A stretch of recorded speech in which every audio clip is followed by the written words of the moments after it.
Scary telling.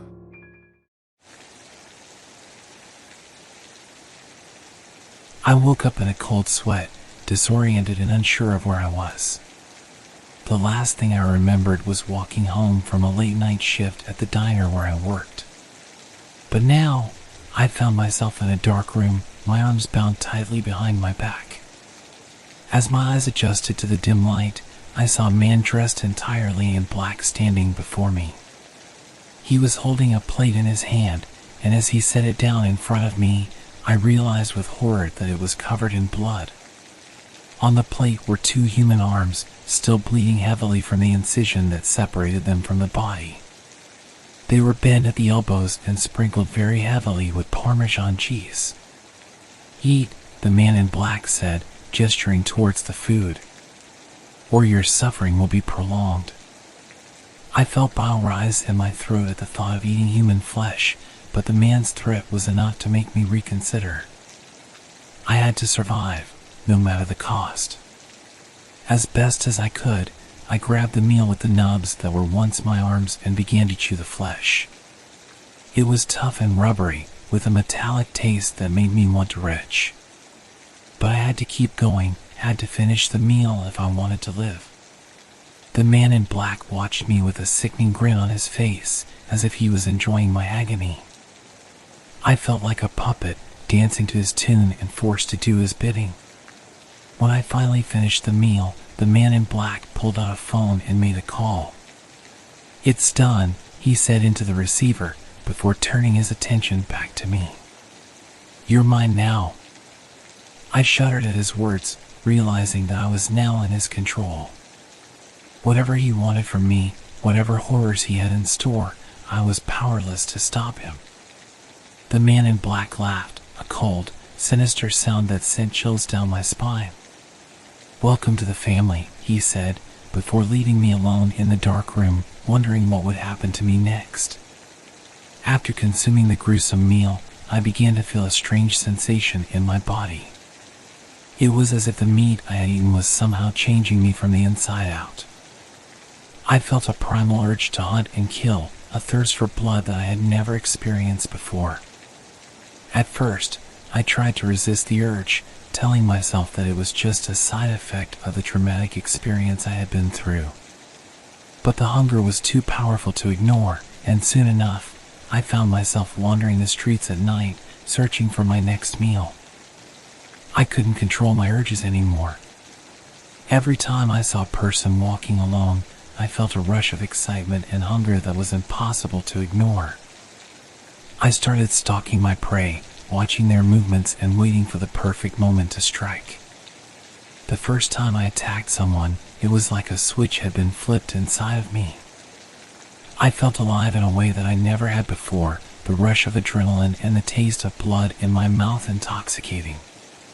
As I fed on my victim's flesh, I felt a sense of power and control that was almost euphoric. It was like I was fulfilling some primal need that had been dormant inside of me for years. But even as I hunted, I couldn't shake the feeling that I was being watched. Everywhere I went, I felt the man in black's presence, lurking in the shadows, waiting to pounce. One night, as I was stalking my next victim, I felt a sharp pain in my chest.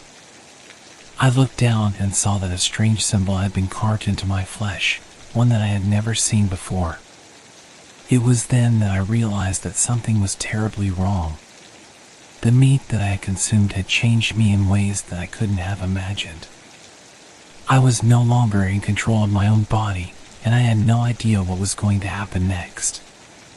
As I stumbled through the darkened streets, consumed by my hunger and my fear, I knew that I was in grave danger. The man in black had turned me into a monster, and I was powerless to resist his influence. As my hunger grew stronger, so too did my paranoia. Everywhere I went, I felt as though I was being watched.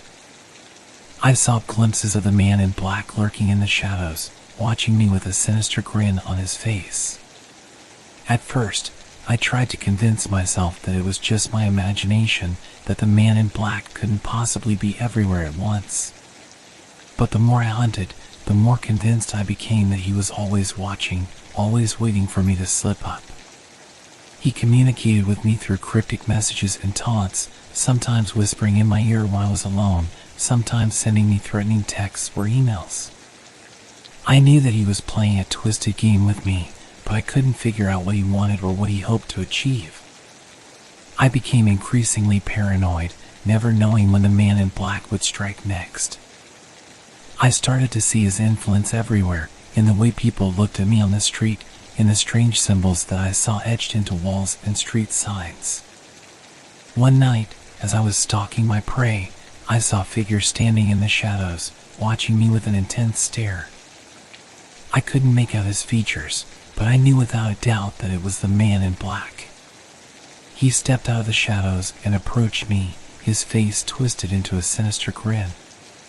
"You're doing well, my little puppet," he said, his voice dripping with venom. "But don't forget who's in control here." I tried to run, but he was too fast, too strong. He grabbed me by the arm and dragged me into an alleyway, where he showed me something that made my blood run cold. It was a photograph of my family, taken from a distance and grainy, but unmistakable. The man in black held it up to my face, taunting me with the knowledge that he knew where they were and what they meant to me. "You're mine now," he whispered, before disappearing back into the shadows. I was left alone in the alleyway, trembling with fear and wondering what other horrors the man in black had in store for me. After the encounter with the man in black, I knew that I had to find a way out of his grasp. But as I tried to piece together the clues, I discovered something even more disturbing. The symbol that had been carved into my chest was associated with a dark and twisted cult. I spent hours researching the symbol online, trying to find any information I could about its meaning and origin. What I discovered made my blood run cold. The symbol was a sigil of a cult that had been operating in the shadows for centuries, dedicated to worshiping dark entities and performing unspeakable rituals. The more I dug, the more I realized that the man in black was a member of this cult, and that he had targeted me specifically for some reason. I couldn't imagine what he hoped to achieve, but I knew that I had to find a way to escape his grasp before it was too late. I tried to lay low, avoiding the man in black and staying away from areas where I knew the cult had a strong presence. But no matter where I went, I felt his influence, like a dark cloud hanging over my head. One night, as I was walking home, I saw a strange symbol etched into the wall of a nearby building. It was the same symbol that had been carved into my chest, and I felt a chill run down my spine. As I stared at the symbol, I felt a hand on my shoulder. I turned around to see the man in black standing behind me, his face twisted into a wicked grin. "You're getting closer," he said, his voice low and menacing. "But you'll never escape our grasp." He disappeared into the night, leaving me alone with my thoughts and my fear. I knew that I was running out of time, that the man in black and his cult were closing in on me. But I refused to give up hope. I knew that there had to be a way to break free from their grasp, to escape their twisted influence and find a way back to the life I had lost. I just had to keep searching, keep fighting, no matter the cost. As my investigation into the man in black and his cult continued, I realized that I was fighting a losing battle. Every step forward I took was met with resistance. Every clue I uncovered only led me deeper into the darkness.